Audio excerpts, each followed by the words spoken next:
આજની વાર્તા છે એક મહારાજ સાહેબની, જેમનું નામ છે દ્રમક મુનિ. દ્રમક વાર્તા છે ક્ષણિક રાજા જે રાજ્યમાં રાજ્ય કરે છે એવી નગરીની.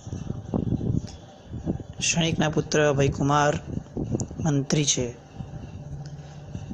નગરીની અંદર એક ગરીબ માણસ, સાવ ભિખારી કહી શકાય એવો, માંગી માંગીને લોકો પાસેથી જીવતો હતો.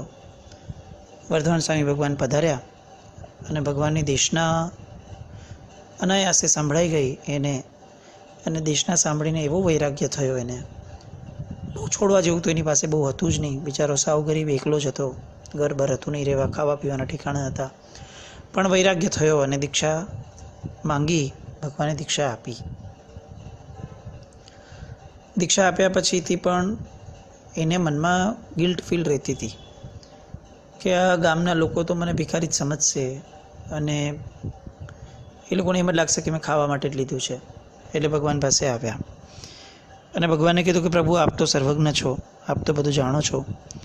મારી પાસે ન કોઈ જ્ઞાન છે, ન મારી પાસે કોઈ પણ જાતની બીજી કોઈ વિદ્યા છે, તો હું આ દીક્ષા જીવનમાં કેવી રીતે આગળ વધીશ? એટલે ભગવાને 14 પૂર્વ એ દ્રમક મુનિને સમજાવ્યા શોર્ટમાં.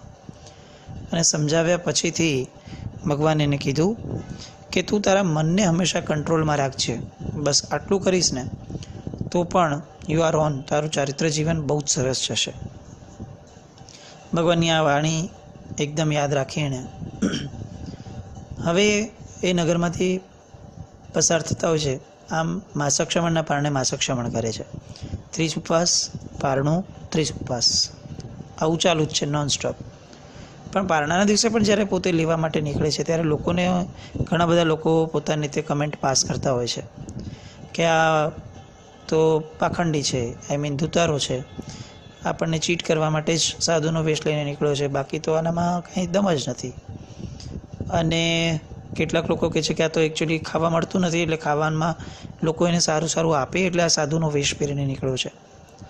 આવું બધું ઘણું બધું બધા બોલતા હોય છે.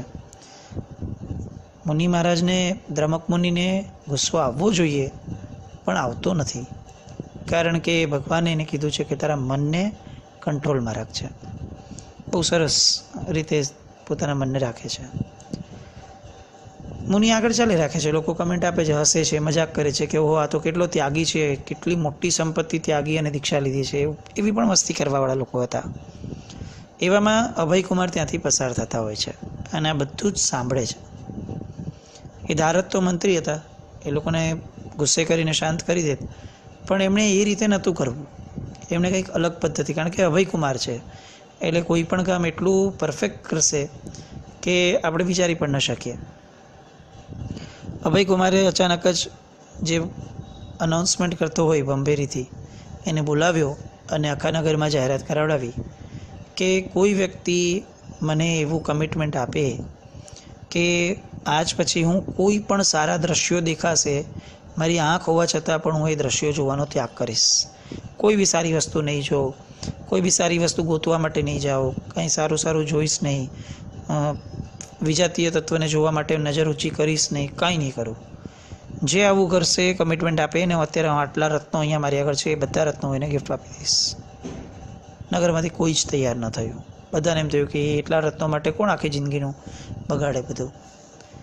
એ પછીથી બીજી જાહેરાત કરી કે હવે કોઈ એવું નક્કી કરે, ચાલો આ જવા દો, કોઈ એવું નક્કી કરે કે જિંદગીમાં ક્યારેક કોઈને નહીં અડે અને સારી સારી વસ્તુઓ એટલે પરફ્યુમ બધું લગાડવું કે આ તે, એ પણ કંઈ જ નહીં કરે. ચાલો આટલું પણ નક્કી કરો તો પણ હું આ બધા રત્નો આપીશ. એ પણ બધા ના પાડે છે કે એ પણ શક્ય નથી અમારાથી. પછી ત્રીજું એમ કહે છે કે સારું, ચાલો એટલું તો રાખો કે કોઈ એવું નક્કી કરાવો કે જિંદગીમાં એક પણ નબળો શબ્દ મારા મોઢામાંથી નહીં નીકળે, એક પણ નહીં, ભૂલથી પણ નહીં. બધાને થયું કે આ તો તકલીફવાળું છે, ક્યારેક તો નીકળી જ જાય આપણે સ્વભાવ પ્રમાણે, એટલે એમાંય કોઈ તૈયાર નથી થતું. અને ત્યારે અભયકુમાર બધાને ભેગા કરી અને એમ કહે છે કે મેં તમને પાંચેય ઇન્દ્રિયના ત્યાગ, ભોગના ત્યાગ માટેના આટલા બધા ઇનામો તમને જાહેર કર્યા અને છતાં પણ તમે ન કર્યા. અને પાંચેય ઇન્દ્રિયના ભોગનો ત્યાગ આ મહાત્મા કરીને બેઠા છે. એટલે હવે આ બધા રત્નોનો અધિકાર આ મહાત્માનો છે, તો હું એમને આપું છું. અને ત્યારે મહાત્મા દ્રમક મુનિ ના પાડે છે કે આ રત્નો મેળવીને શું કરવું છે? રત્નો તો ભગવાને મને આપ્યા છે, સમ્યક દર્શન, જ્ઞાન ને ચારિત્રના. હવે આ બધા રત્નોની મને કોઈ કિંમત નથી ને મારે આના કોઈ મને રસ પણ નથી. આવું બધાની સામે આ બધી વસ્તુ થાય છે. અને ત્યારે અભયકુમાર બધાને કહે છે, જે લોકો મસ્તી કરતા હતા એ લોકોને, કે આ સાધુપણું છે, આ જીવન છે. તમે જિંદગીભર પાંચ ભોગનો, ઇન્દ્રિયનો, એક વસ્તુનો ત્યાગ નથી કરી શકતા.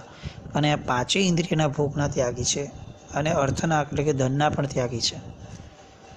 બધા કાન પકડે છે. મુનિ ભગવંત પણ પોતાની સાધનામાં આગળ વધે છે. આ વાર્તા આપણને ઘણા બધા સરસ મેસેજ આપી જાય છે. મહાત્માની મસ્તી આપણે ક્યારે કરીએ એ વસ્તુ શક્ય નથી, પણ ઘણા આપણા સરાઉન્ડિંગમાં, આપણા ગ્રુપમાં, સ્કૂલમાં, કોલેજમાં લોકો બોલતા હશે કે તમારા સાધુઓ આવા છે, આવા છે, આવા છે. એવા ટાઈમે આપણી આગળ લોજિકલ નોલેજ હોવું જોઈએ કે વોટ એક્ઝેક્ટલી અવર સાધુ ભગવન્સ આર. આવા પાંચ ઇન્દ્રિયોનો ત્યાગ, આવી ગરમીમાં પણ પંખો, કૂલર, એસી એ વાપરવું નહીં, એટલું જ નહીં, એ વાપરવાની ઈચ્છા પણ ન કરે. તમે આપો તો પણ ન લે. લોચ સૌથી ડિફિકલ્ટ. આપણે એક નાનકડો વાળ ખેંચાઈ જાય ને આપણો, તો પણ આપણને તકલીફ થાય. એ દર 6 મહિને લોચ કરતા હોય છે પોતાના વાળને ખેંચીને. આવી ઘણી બધી વસ્તુઓ આપણને ઇમિડિયેટ યાદ આવવી જોઈએ, આપણને પણ સદભાવ કરવા માટે અને લોકોને પણ કહેવા માટે કે તમે કોની માટે શું બોલી રહ્યા છો. તો આવું ગૌરવ આપણને આપણા મુનિ ભગવંતોનું થાય. અને આ દ્રમક મુનિને આપણે ખાસ એ સમયે વંદન કરી, યાદ કરીએ. અને અભયકુમારે જે રીતે લોકોને સમજાવ્યા એવી પદ્ધતિ આપણામાં પણ આવે અને આપણે પણ કોઈના દ્વારા ગુરુ ભગવંતનું અપમાન ન સહન કરી શકીએ એવી આપણે શુભ ભાવના ભાવીએ.